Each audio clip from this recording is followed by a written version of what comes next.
Boom. All right. What's up, Ryan? What's up, man? RP, baby. Yeah, what's going on? Wanted to make this episode. Came out, for those that don't know, came out to visit a facility called New Athlete here in Vancouver. And got acquainted with Ryan through Universal Speed Rating and met him out in LA. And then started tuning into some of the stuff he's doing with his athletes, paying attention to his social media, and kind of doing stuff different than a lot of people in the country. And came out here to visit, so we're actually doing this one in person.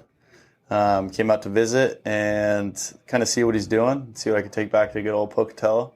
Yes, sir. And use with some of my athletes there and also in my own training. So I'll give the floor to Ryan to kind of let us know a little about his facility, how he got into it, how long he's been doing it, athletes, whatnot. So go ahead. Thanks, man.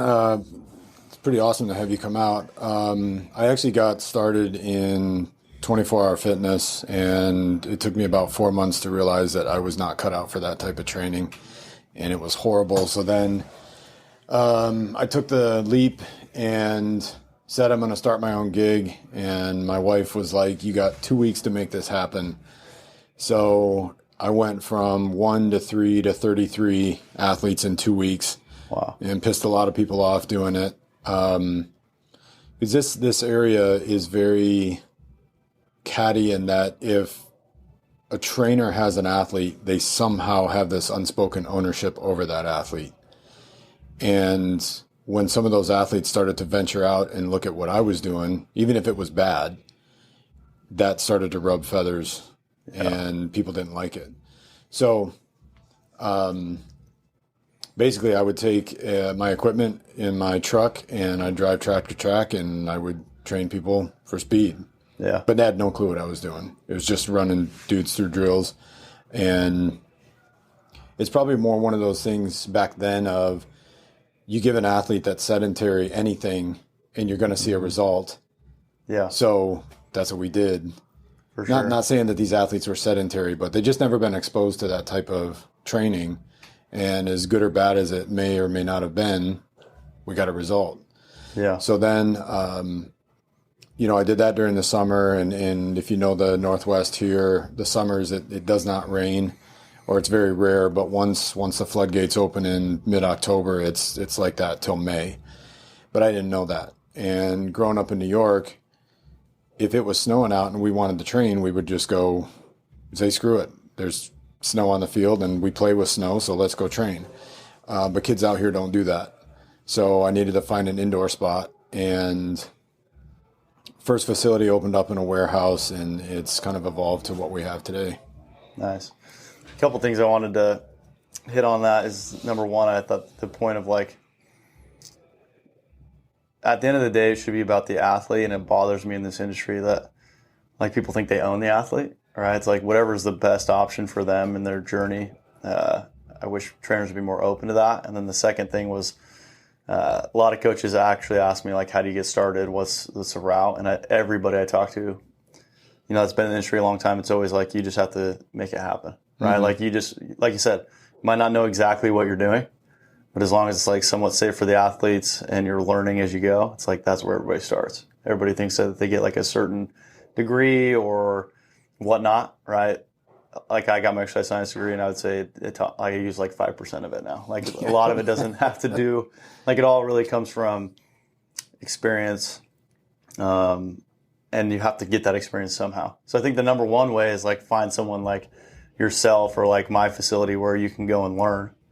And because you are going to get force fed so much information quickly that you would have basically we're giving away, for you 22 something years in the industry, for me 12, we're just feeding them as much information as we can from what we found to actually be useful over time. So taking the painstaking process of taking 12 years to learn it, or 22 years to learn it, and then you have an opportunity to go, and even if you're working for free, you're able to get all that knowledge, which is invaluable. Or at least a glimpse into it, right? So those 2 points kind of popped into my head, and I want you to kind of highlight. You were telling me yesterday just roughly the numbers of athletes you've worked with and their successes. Spitball some of those numbers of how many people you've worked with and whatnot. Shoot, we've tipped over 7,000 athletes in a little over 22 years, 1,300 collegiate athletes, over 1,000 D1 athletes, over 140 NFL athletes. I mean, it's crazy. And honestly, up until a year and a half ago, I had no idea what the numbers were. Because I just didn't, to me, it was like, whatever. It doesn't matter. Yeah. Let's just keep training. There's a new body that comes in. Let's figure out what's wrong and go fix them. Yeah. And then when you actually look at what you've done, it's like, holy crap. I had no idea. And it's like almost 280 different colleges or universities that we've had athletes to. And it's pretty wild. Yeah, it's nutty. So obviously over time, what you're doing is working. Athletes are loving it. I came in yesterday and got completely smashed, and I've been, training my whole life. And the stuff where I was doing yesterday, I've been exposed to like little bits and pieces of it, but never like the way it was put together, nor the like duration and length and the way that you do it. And it's funny because I asked a couple of some of your coaches now, or people that had trained with you, particularly Mitch, and one of the first things he said is like, the word on the street was like he heard that there was this crazy guy RP that does all this weird stuff, right? And then he comes over and tries it out and then falls in love with it. But what you do really is like from all the gyms I've been to, it's different than what I see in like actually any gym really. Yep. Like people have different pieces of this, but the way you've put it together and implemented it from what you've learned from different sources or people, like you're running it in a way that's definitely like a formula for you guys. So I want you to go in just a little bit and explain kind of some of the stuff you do. You don't do a lot of traditional lifting like you'll see in gyms. You kind of focus on different muscle actions and the way you do it. So maybe just like a brief overview without giving away all your secrets of like the stuff you do. Yeah. So this would have been, I want to say around 2003, 2004. Actually, in 2002 is when I got my first ARP machine. So that electric modality was piggybacked by a guy named Jay Schroeder. And Schroeder was famous for training Adam Archuleta, Dwight Freeney, Jason Taylor, Edrin James. He's had a ton of guys, Carlos Dansby. But anyways, Jay was steeped in the Eastern Bloc type style of training, but he also mixed in what the Egyptians would do and the Greeks would do. And even the mention of Greeks training and Egyptians training, no one touches on that. Yeah. And I mean, you got to like wormhole deep down to figure out what they're doing on this stuff. And then even on to Ivan Abadjiev, who is a world-renowned strength coach from Bulgaria, and he's banned in like 7 different countries. I don't really remember what it was for, but I just know that Abadjiev was known for his athletes smashing records while they were injured, because he would figure out ways to train around them. Yeah. So getting in touch with Jay was my first introduction to any type of isometric work, and then dynamic isometrics, and then into rebounds, or what we call altitudes, and just moving weight excessively fast, but not moving weight. Yeah. So it's definitely not traditional lifting. But with that, if you didn't know Jay back then, the next closest thing would have possibly been Cal Dietz or Buddy Morris. There's some inroads with those guys. Now, I've never met Cal Dietz or Buddy Morris, but I know that there's some crossover between the three of them. And up to now, the next name that I've ever come across that has anything to do with isometrics is Alex Natera. And he's doing his isometric course through Sportsmith. And it's the only thing that I've found that even brushes on what Jay used to do. Yeah. So Schroeder was my introduction to ISOs, and it made sense to me. Yeah. And the more that we started to implement that with athletes, and the better results that I saw in the health of the athlete, to me it was like, why are more people not doing this? Yeah. It doesn't make sense to continue bashing our heads into the floor with Olympic lifting when I really still to this day, I don't understand why Olympic lifting is the go-to. Yeah. And I'm not trying to vilify it because I've seen very, very good coaches have amazing results. But I mean, if we're talking the mass population of how many people do Olympic lifting, why are there not more dogs that come out of that type of system? Yeah. And I know cream always rises to the top, but it's, you know, it just doesn't make sense. For sure. Yeah, in like layman's terms, what I got from going through that work, like, and observing is it's like, you know, you're finding ways to, understand gravity, forces, it's really, a lot of it feels like it's mastering, controlling your body weight, moving at fast speeds, right? Like when it comes to like the altitude drops and stuff like that, and then using implements that most people will be like, oh, those are light implements, right? But then when you look at the way you do it and how it's moving through space, and then you're reversing it, catching it. I don't think a lot of people probably understand the forces that are generated by that. Yep. And then how with it, if you can actually move it quickly, it has to be a lightweight. Like if you are trying to do a heavy weight, you're just not gonna be able to move it as fast. And sport, obviously, athletes, everything they do, I mean, the best are always the fastest, and they're able to contract the fastest and whatnot. And so that's kind of like the layman's terms of like why it doesn't look traditional is there's not people loading up a ton of heavy weight. Yep. It's all like lighter implements, but people are, the way they're doing it is creating more force than like the naked eye is going to walk in and be like, oh, why aren't they banging heavy weights? But the athletes are actually, reducing and redirecting a ton of weight per se due to physics versus like just on the bar. So I went through that workout yesterday and like it blasted me. And I was like, I didn't expect that because I'm in fairly good shape, and like my body just felt like it was crazy, like the energy systems I was moving through and how my body felt in that first set. It's pretty wild. Yeah, like it's very humbling for sure. And I'm sure you have a lot of athletes that come in that are really, really good in the weight room to their knowledge of and what they do. And then they come in and it's like, you probably have some guys walk out just because of how it is. They do, and I think this is not an indictment on traditional lifting, but I think a lot of athletes, especially in today, they want that instant gratification of, I just put 5 more pounds on the bar today than I did last week. And my argument is, okay, did you actually get better, or did you have a song on that excited you more than you normally would have been? Maybe your girlfriend said yes. Yeah, I don't know, for something. Sure.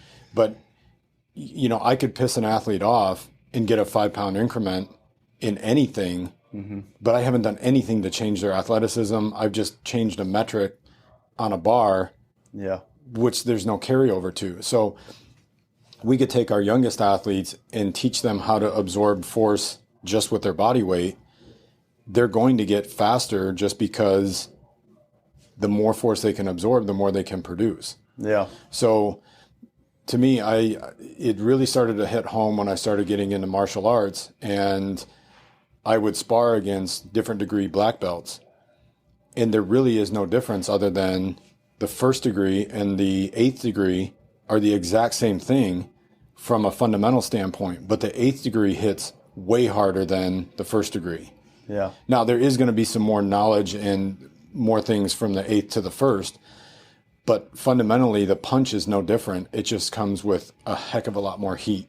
Yeah. So to me, it's like, if that's where it's really coming from the brain, and from a signaling standpoint and a stimulus standpoint, it makes more sense to do what we're doing with a ton of visualization of when the athlete's in an isometric lunge in our mind and they're activating it the way we want them to, they're thinking 23 miles an hour, 24, or I don't care if they can't achieve that. Yeah. But if the bar is being set higher and they're outputting a bigger physiological and neurological stimulus to the exercise, it's only going to bump them up when they go out onto the track. Yeah. So the other way that I look at this is, and we got into this when we started dealing with Les Spellman, for those that don't understand what Les means. It was like, okay, well, we have to have a massive neural jump for max velocity, but that's exactly what we're doing in the weight room. Yeah. And I've heard other coaches say you can't train speed in the weight room. I think that's a load of crap. Yeah. You can if you do it right. Yep. And to me, if I'm going, okay, well, are you saying that you can't train speed in the weight room because you're only visually looking at someone sprinting, therefore you equate that to speed? If we're looking at the neural output from a sprint, and you felt it yesterday in the lunge, yeah, they're very, very similar. It's just, it's a longer duration of that same intensity. Yeah. So that's kind of my mindset and my logic with that. Yeah. No, it's really brilliant, and I wish I would have been kind of turned on to it earlier, just because it's true. And it's like a lot of it too, when you get back to just basics, is like, what do you see in sport? What are the demands versus in the weight room? And you're not trying to mimic sport in the weight room, but you're trying to get the same stimulus neurologically, yeah. right? And speed wise, because it's like you don't see. There's no barbells and weights on the field, right? It's like all body weight mastery, being able to fire. The best athletes move the smoothest, they're very efficient, and they're powerful when they need to be, right? And so it all makes sense, like when you actually come in and see it, and if you kind of understand basic principles of physiology in the body and how it works. But it's all interesting because I haven't seen it anywhere else. I'm sure other people out there are doing something along the lines, right? But they're not, like right now you're the most successful doing it that I've heard of or know of. Mm-hmm. Right. And it's just a whole nother way to train. And I was telling you this morning, like going through it, like I'm sore in places that I haven't really been sore in my hips and in my legs. And in one day, like I've had a lot of experience doing this, and I still I knew I had a little bit of pain from past injuries and maybe some weaknesses, but I wasn't really I hadn't really figured out exactly, a great way to attack those. Mm-hmm. And in one day of just doing this type of stuff, it was very apparent, like where I had some weaknesses, and I'm like sore in the areas that I know need to be improved. But just through my traditional lifting and whatnot, I hadn't really been able to target those like I feel like I was able to yesterday. Yep. And that's one thing I want you to expound on is like, I think the way you do things, is going to improve a lot of metrics that aren't thought about as much in terms of mobility and movement, and maybe a little bit about that. And then talk a little bit about some of the success you've had as you have. So for those listening, inside the facility, there's also a PT, some chiropractic, whatnot. But you've had an opportunity to work with a lot of athletes that are injured and getting them back to sport, which is still an industry, still a huge gap, I feel like from what I see with traditional PT to clearing kids to play sport. And all their testing we've ever done with those kids that get cleared after PT is they're not even close to where they were at before they got injured. Yep. And really, they should hopefully be coming back better so they don't get injured again. Yep. So I just gave you a lot to talk about. But so basically, when an athlete comes in, and I'm giving you kind of the end result of a constantly evolving process. Yeah. So prior to getting in with USR, we went down the rabbit hole with GOTA, and GOTA, like a lot of programs, will swear that you have to do only what they're doing. Yeah. And they're going to look for video evidences, and they're going to look for different things to back up exactly what they're saying, but also ignore other parts of movement patterns that don't fit the scheme that they're trying to, or it doesn't fit what their narrative is. So you deep dive on that, and you're like, okay, there's clearly some very obvious things that they're talking about that you then are seeing in your own practice that you can't deny. Okay, so check that box. You can't deny that. That's like going, well, the sky isn't always blue. Well, really? Yeah. Because I see a lot of evidence that proves that it is. So then you've got that. Then you start to look at some of the holes that are in that system. So you've kind of got that veil. And then you go back to like the UltraFit stuff with Schroeder, and that was extremely linear based, anti-rotational, but neurologically off the charts. But there's holes in it because in his system, you never run. Yeah. Which doesn't make sense. But And the idea was that if you physiologically are running and visualizing in that rep, you should be able to go out and do it on the floor or the court or whatever, because you've already done it mentally. And I think there is something to that, but that's extremely difficult to get the little 8-year-old to come in and go, hey, think about being in the NFL. I know you're only 8 and Santa Claus is coming this year, but go 100% on this. Yeah. You can't. But then, so you have that. Then you look at the GOTA side, and then you look at the USR side, which is the first time that we ever had even thought about profiling or finding deficiencies in speed through data. Yeah.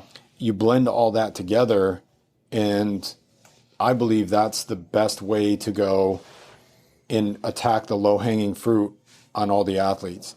Because it's easy to take, a kid that runs 22 and go, is there really much more that I can do to him? He's pretty freaking fast to begin with. I guess my job would be not to screw him up. Yeah. But I don't want to do that. Why can't we get him up to 23.5, maybe even 24?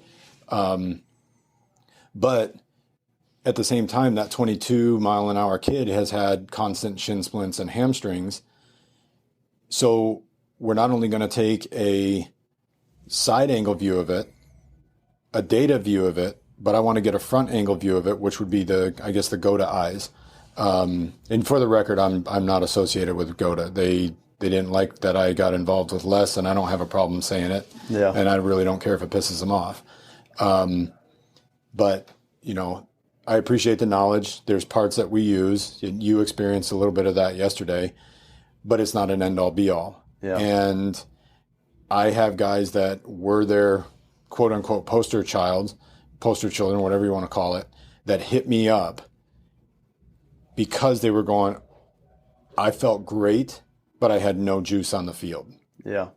And that's a reoccurring theme that I got when we deep dived into GOTA, and we switched everything, basically dropped UltraFit, which had been working for 20 years, dumped everything for GOTA. Guys were feeling great, but they had no sauce. Yeah. And it's like, and I almost went out of business. And I would even talk to them and go, look, I'm dying over here. Yeah. I got to be doing some of my older stuff or I'm going to lose. And, they would just hammer. No, you got to stick to it. And then finally it's like, screw this. Yeah. And then one of the beauties that I found with Les is he's like, I really don't care what you do in the weight room. Yeah. If you want to do conjugate, do conjugate. If you want to do GOTA, do GOTA. If you want to do this, do this. My system doesn't dictate what you do. It's just there. Yeah. The numbers are what they are based on what stimuluses you put into it. And that was really weird for me because I've been in FRC, I've been in, kin stretch and all that kind of stuff. And that's a very good system, but it's also limited. Yeah. So, but they will kind of almost cabal you in a way that if you're doing this cert, only do this cert. Yeah. And that's kind of how every entity has been until I linked up with Les, and that was weird at first because I was waiting for, all right, well, what's the next ball that I got to drop all this stuff and sell that piece of equipment because that doesn't fit the system. Yeah. No, I like that. And you kind of hit on what I brought up earlier, and what I'm noticing is like, you've taken the time and energy to dive into each one of these disciplines, but then you've been able to take the things that work for you, yep, and then create the new athlete formula with all this different stuff. And all of it has its place. It has its things that are good. But like you said, like most organizations try to just create, like you have to do exactly what we're saying. Yep. But you've been able to blend all this together. And, GOTA is interesting in a sense because, like we talked about yesterday, I brought up is a lot of my best athletes naturally and my fastest and my strongest and kids that are going to go to probably play in professional level, they all have tendencies to move the same way, and some of that fits within that GOTA profile, right? Yep.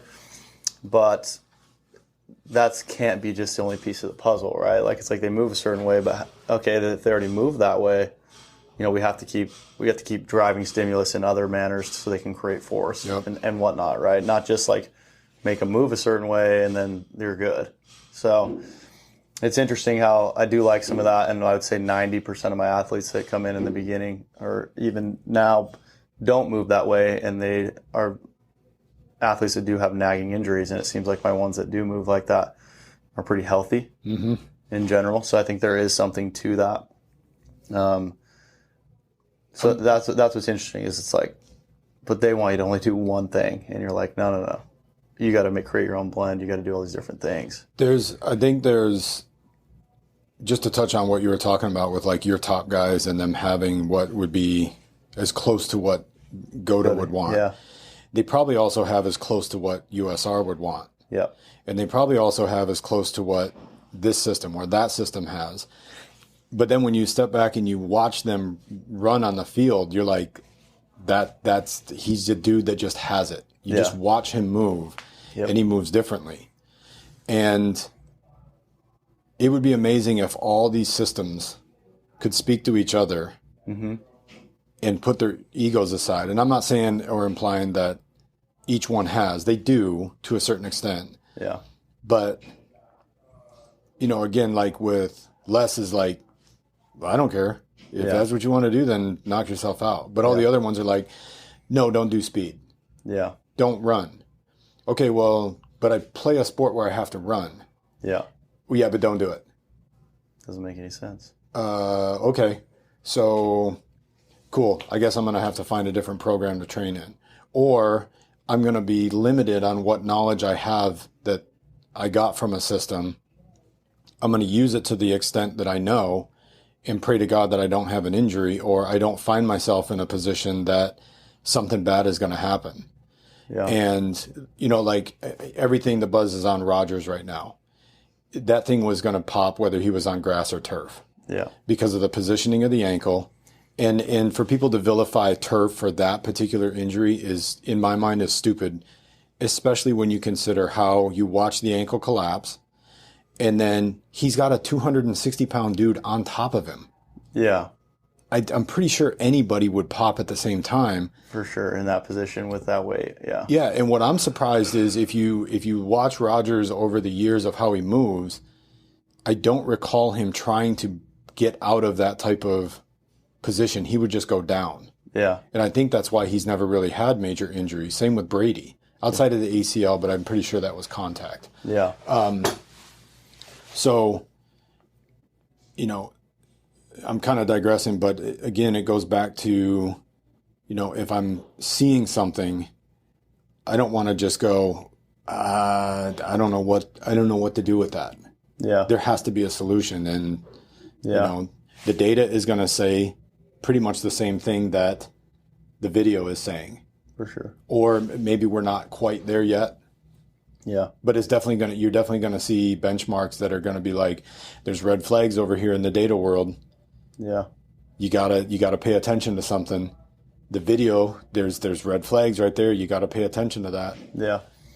And to that point too is like that's why you need all these different pieces, and to bring it back to like you talked about, you're gonna have athletes that walk in that just got it. Like, and they're pretty good at everything. Yep. But then you're gonna get kids that are pretty bad at everything, or kids that are really good in maybe they look really good in these two sectors of your education, but in these two they're bad. So it's like I think you need that wide breadth of skill sets and tools to help each athlete in the way that they need, because a majority of athletes aren't going to walk in and have it. So the best coaches are the ones that can take those athletes and elevate them across the board, and then they become an athlete that does have it, right? Because some people are born with it, and that's just how they move for whatever reason.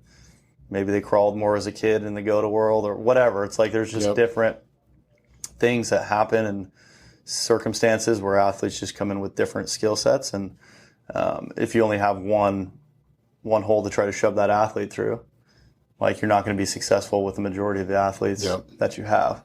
And one thing that's interesting about Rogers this last year, and I'm not vilifying like traditional weightlifting at all, but he came in that year and said that I saw a statement from him, and he said he'd been getting after the weights more than normal and lifting in the weight room.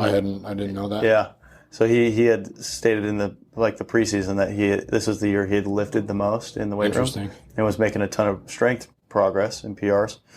And maybe it's just coincidence that this is the year he happened to get hurt, right? maybe the way he was lifting and whatnot was starting to strengthen him in positions that maybe he wouldn't have got into naturally. And so now he's, dropping that inside ankle bone. He's been squatting a lot, whatever. So that's all interesting. Not to look more into that, but it's entirely possible. But yeah.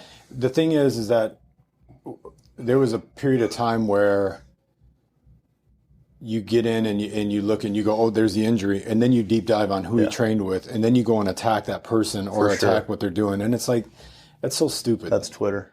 Yeah, it is the Twitter champion. Somebody gets hurt, and then all of a sudden there's 1,000 Achilles experts. And you're like, where were you at? Yeah, exactly. But then on top of that, you've got people that have subscribed to a certain ideology or methodics, but they themselves have never trained anyone, but they're the expert to everything. Yep. It's like the health experts. For sure. And people are going to, like, athletes are going to get hurt. Like, even if you have the best system in the entire world, let's say, like, somehow you quantified that and you're like, you have the best system. And somebody's going to get hurt. Yep. Like, athletics come with the risk of getting hurt through contact. Obviously, when you see non-contact injuries, you're like, oh, that might have been a little bit more avoidable. But, like, when you're banging up on each other or you're volleyball and you're jumping up and somebody undercuts you at the net and you land, like, it's like, there's nothing you can do, with us or in our facilities that are going to stop that injury from happening.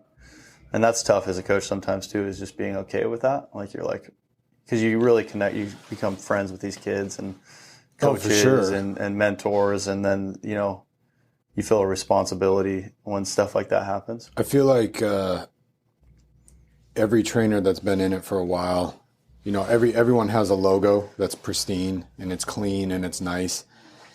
I would almost rather have the logo that looks like it's been run through the ringer, beat up, it's chipped, it's cracked. Because every trainer has had some athlete that they're like, oh my gosh, this is my guy, and something happens. Yeah. And it's like, frick, are you kidding? And it's almost like you take it personal because you've invested so much time and effort and energy to them. They've given you that, or they've reciprocated that, and it didn't work out. Yeah. We had one, knock on wood, we're lucky. We've only had one ACL tear in a soccer girl that we've trained for like an extended amount of time. And it's crazy, man. Like, she would have been the last athlete based on how she moved, I would have assumed. And she picked up basketball her senior year just for fun after she already committed for soccer, hadn't played in 4 years. Literally first play, like first down and back on the court, just tears her ACL. No way. That sucks. Somebody went to drill by her just to cut, tears her ACL. And blows our minds because we're like, everything about her looks like she's not going to do that. Yep. And that ripped us up. But the good side she got back, was able, and stepped on the college soccer field in 8 months and was able to start playing. Like, between that transition, she worked her ass off. But she's still playing.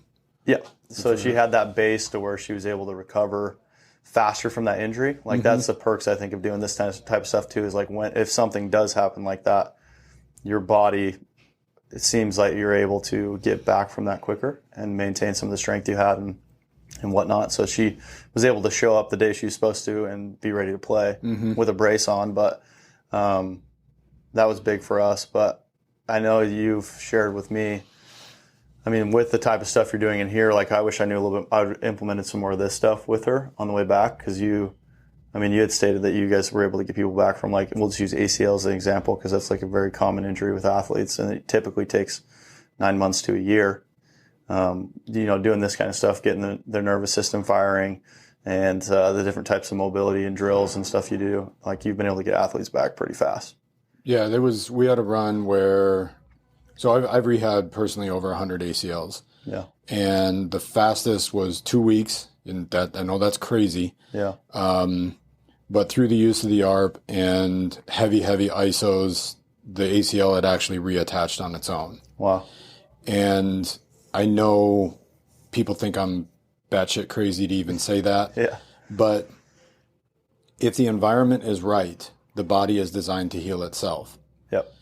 But I would never advertise that, because it's like, that's like going, you train here, I'll get you a scholarship. Yeah. I mean, that's as crazy as that is. But normal post-op ACL is about 12 to 14 weeks. Yeah. The problem is, if insurance is involved, that's going to be a little bit different. Yep. But most of the PT education it's stuck in a book and it's a number and you can't violate that number. Yeah. It's 6 to 8 months period. And now we're starting to see the 9 to 12 month come back. Yep. And I've even got, I had a kid that came in that was on month 15. It's crazy. And was not running. And I don't understand. I'm like, how did we go back to 1980 on ACL rehab? I mean, that's crazy. Well, you got to get more visits.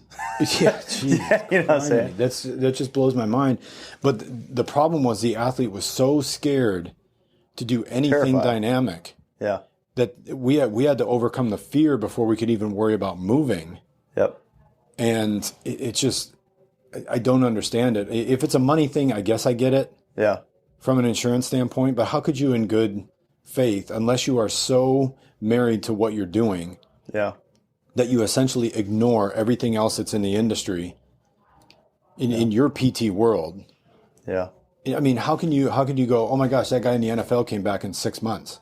Yeah. I mean, Adrian Peterson did it in 3. And that's to the highest levels of movement. Like, you know what I'm saying? Like, they have to be ready to go. Yeah. In the NFL. but this little girl who is she's healthy. Yeah. She should heal fast. And you're at 15 months? Yeah. Yeah, I think that's a good, like, I think that brings into light, like, also a lot of, in that world, they'll terrify the kid to do stuff. And it's like, I think the faster you can get back into, like, that performance mindset with an athlete that's been hurt and getting them to buy into, like, getting after it to get better and not that, like, you have to wait this amount of time no matter what. Yep. I think that's huge because I do think probably a lot of those slow recoveries are, like you said, more themselves holding themselves back because they're scared. Yep. And they don't want to get, like, getting hurt. It can be scary. Like, I tore my Achilles, I tore my quadricep tendon. Like, I've had some pretty bad injuries, and it can be terrifying for some. I was lucky. I'm just dumb, so I always, like, would get back to doing things as quick as I could, even if I wasn't supposed to, because I figured, like, if it doesn't hurt too bad, then it's okay. And I think I wasn't knowledgeable enough. Like, I missed some stuff for sure, like we found out yesterday, but I've been able to get back to doing everything I love to do at a decent level for my age. But I see athletes all the time that even the smallest injuries, like, they'll be terrified, even if they, like, are kind of pulled their hamstring or they have a hurt ankle and they're out. I mean, they don't want to do anything. Yep. And they're just, like, scared to do things. And the way to get better faster is to get the body moving, like, get the body trusting again and moving and going through. Yeah, for sure. Excuse me, sorry. You're fine. I can just cut that out. So that's a good point. And lastly, we've mentioned the ARP a couple times. Just for those listening, if there's some people listening that are interested in it, like, just a little bit of, like, what it is, how it works, and how you use it on the body. So the ARP is an electric modality that identifies where the electrical disconnect is in the muscle itself. So in the PT goggles, if you throw those on, it's identifying the sodium-potassium leakage in the cell. So once we can identify where that is the greatest, that responds to inflammation, which, if inflammation is left long enough, it will form scar tissue. If scar tissue is left long enough, it will begin to create osteophytes and then osteoblasts and then bone, or you'll calcify. I messed the time frame up on that. So if you've ever seen a kid that has Osgood-Schlatter's, severe, I mean, it looks like an elbow below their knee on the tibial tuberosity. Yep. And it's horrendously painful because that ligament is being constantly inflamed or torn or stretched. But a lot of that is because the quad can't absorb force, and all that force is being sent to that particular point. So what does that have to do with the ARP? The ARP identifies where that muscle is shut down. So it brings that muscle back online to absorb force, which then redirects the force or absorbs it from going to that ligament, tendon, bone. Yeah. So that's essentially what the ARP does. It's the patient or the client comes in and goes, the ARP healed me. Well, technically, no. Yeah. The ARP removed what was preventing you from healing you. Yeah. but that sounds way less sexy. For sure. So is there a way, like, obviously there's stim units available to general public. Is there ways for them to kind of get some of that benefit with those? Like if they went and purchase those, or is this kind of, you need a professional to kind of help you with that? ARP basically went the illegal route and sold them to individuals without a medical license. And the reason I know this is because I was one of them and I never should have had the ARP, but I did because they're like, all right, well, you seem kind of cool and you train people, so $22,000 for your first one. Yeah. And my wife thought I was an idiot. To me back then, it was like, I don't care. I saw what I saw. Yeah. I can't unsee it. I know there's something there. I'll be dumb enough to chase the penny. Yeah. And, which is probably also why I've done so damn many certs. Yeah. Because I see something, I'm like, oh my gosh, that's the thing. Yeah. And then you get in and it's like, well, it's got some good stuff, but it's not the end all be all. Nope. There's the new one. Yeah. There's the new one. But anyways, with the ARP, you can buy them as an individual. Mm-hmm. The problem is the education for it is extremely limited. And the way that ARP operates is they essentially hold you hostage to, they have all the knowledge. You need them because you couldn't possibly operate the machine without it. Yeah. And once I understood how the machine worked, because it also works on meridians of the body, which for those that don't understand what meridians are in Chinese medicine or in acupuncture, that's it. There's channels of energy in the body, which operates on the fascial planes, and the ARP responds to the fascial deficiencies also. Gotcha. So I do believe that there will be at some point products that individuals can purchase. Yeah. It's just going to take a while because I know in 2007, the original TheraStim, which was then later remade to ARP, in 2007, that patent expired. Gotcha. And a lot of people bought the ARPs, reverse engineered, copied, brought to market. There's been quite a few that have come and gone since. Yeah. But it's out there. You just got to dig a little bit. You got to be patient. You can find them in NFL locker rooms. Yeah. But that's, you go into the pro level and the highest of the high, and you see stuff that you've never seen before. Yeah. Like the hologram that you're wearing. Yeah. I've seen a couple NFL guys that are wearing different holograms. Now, they may not have got them from me because I have that. That's another little voodoo thing. But they have them, and they're looking for any edge that they can get. Yeah. But they also have to do it from a legality standpoint, because you couldn't walk around the locker room going, hey, that's a red flag. Someone from the front office is going to come in. We want to test you. Yeah. But anyways, that's the ARP. Cool. Yeah, I thought it's really interesting, and obviously it's working because there's a ton of athletes coming in that want to hop on it. So they're feeling better. You did my leg yesterday, and I still feel like my foot on my Achilles side, my big toe is firing better. Like I feel like that it feels better than it did before. So it's really interesting, and I think it's really cool how you've blended all these different things together.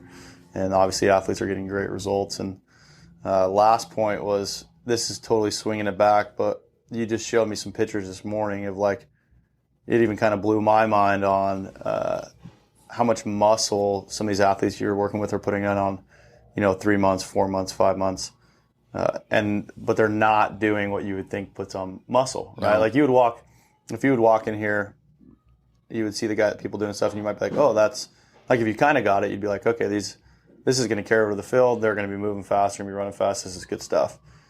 But then to think like, oh, they're also going to put on 15, 20, 30 pounds of muscle doing this stuff, that kind of blew my mind. So, I mean, maybe you can speak to that a little bit, but like the transformations that you just showed me were kind of like better than what I probably would get doing bodybuilding with athletes. Yeah. It was kind of nuts. Yeah. It's wild. And that was another thing that, and I don't believe there's a lot of literature on long duration isometrics. I think in the industry, most that do isometrics cap it at like 30 seconds at the most. Yeah. We're like, F that, we're going 5 minutes. Yeah. Because apparently the Italians found that when they were doing long duration ISOs, you got to a spot where a minute 30, you kind of hit a benchmark. 3 minutes, you hit a benchmark. And then 5 minutes, you hit a super compensatory benchmark. And I'm not saying one rep exclusively for 5 minutes. What I'm saying is time under tension for 5 minutes. You're obviously going to have breaks because your pyruvate's going to get through the roof. The muscle's going to heat up. It's going to shut down. So you have to use O2 to recover, blah, blah, blah. But the thing is that you get to that 5 minute mark and the body is forced to, because of the demand, create more IGF-1. And through that, that's where, I mean, all those dudes have that they look rocked out. Yeah. But they're flying, they're healthy. And then when we go into like the traditional setting and teams are going, okay, well, we got to get marks on you. And they're blowing their lifts through the roof, but they haven't touched a bar. It's crazy. It's crazy. But I would say that for, let's say, the basic athlete that comes in from your traditional high school program where it's bench, squat, clean. Yeah. If they deep dive to what we're doing, their lifts go back up like through the roof in that traditional setting. Yeah. If they kind of go, well, I like it, it's something different, and they're kind of like 1 foot in, 1 foot out, they just kind of waffle and they plateau at the same rate that they normally would in the traditional setting. Yeah. Yeah, that makes sense. And because Mitch was a good example of that, because he told me that, he trained with you all of high school and hadn't really touched cleans. And you were like, when you get there, it'll make sense. And he shows up to the weight room in college setting, is asked to do cleans, and he's lifting more weight than a lot of guys there as like a pretty small dude. And it just clicked for him. Like, yeah, that makes sense, because he kind of dove into it and had never done that before, but was able to lift more weight than a lot of the guys have been doing it their whole lives. Yeah. So, yeah. So that reminds me. So what we were also doing with calculating forces dropping off of a box is basically the rule of thumb was every 6 inches you double your weight in force. Yeah. And that can be dictated on how fast you stop or how slow you stop. But I never really had a tool up until we started using the Hawken to figure out, are we even close? Yeah. So let's assume that we were wrong. If that was our benchmark, then our benchmark was consistent through everyone that we were using. Mm-hmm. Once we used the Hawken, we then saw, okay, we're actually pretty close to those calculations, give or take 400 to maybe 500 pounds of force. Yeah. But I mean, if you're dropping, a 200-pound athlete off of a 42-inch box, is that 500 pounds really making that much difference? If it's 3,000 pounds of force, I don't know. Yeah. Potentially it could based on how they're landing. But I mean, that's just going back to more of like how I would kind of think of things. Those were my KPIs before I even knew what KPIs were. Yeah. It's awesome. And I wanted to mention too, for those that don't know, like another benefit of this isometric training too is tendon and ligament health. Big time. Right. And that's obviously those are the big injuries and the slowest healing injuries. And a lot of science on that, a lot of data on that you can look at is like that's well known in basically across all industries, that like the isometric action is how you heal and lengthen and strengthen tendons and whatnot. So you're getting both. Mm-hmm. You're getting both of that. Like you're getting work on both sides of that spectrum.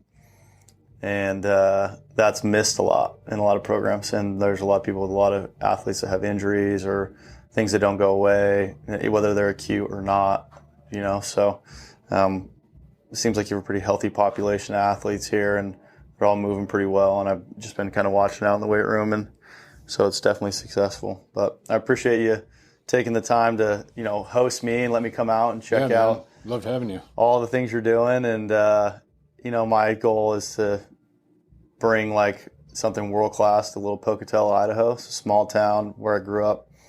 And this is a piece of that, is coming and learning from people that in the industry I see doing a really good job.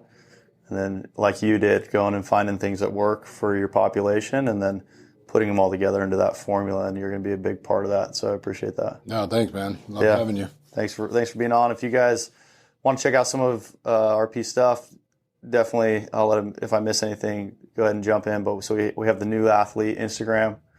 And then I don't know if you do anything on any other platforms. But, Twitter is the New Athlete. Okay. And then newathletE.com. Okay. And I think our TikTok is the New Athlete.